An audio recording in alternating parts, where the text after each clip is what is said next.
கிழக்கிந்திய கம்பெனிக்கும் நடந்த போரை பத்தி பார்க்க போறோம்.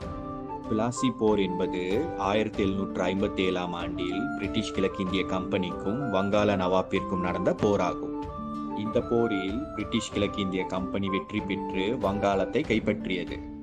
இவ்வெற்றியே இந்தியாவில் பிரிட்டிஷ் ஆட்சி தோன்றுவதற்கு முதல் படியாக கருதப்படுகிறது.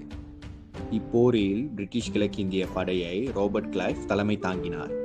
வங்காள நவாப் படையை அதன் அரசரான நவாப் சிராஜுத்தௌலா தலைமை தாங்கினார். மேலும் வங்காள நவாப் படைக்கு பிரான்ஸ் கிழக்கிந்திய கம்பெனி உதவிகளை செய்தது.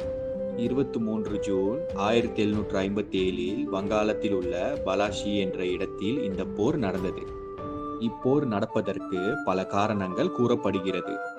வங்காளத்தை ஆட்சி செய்த நவாப்கள் கல்கட்டாவில் வணிகம் செய்யும் பிரிட்டிஷ் கிழக்கிந்திய கம்பெனிக்கு அதிக வரிகள் போடுகிறார்கள். இதனால் கல்கட்டாவில் வணிகம் செய்த பிரிட்டிஷ்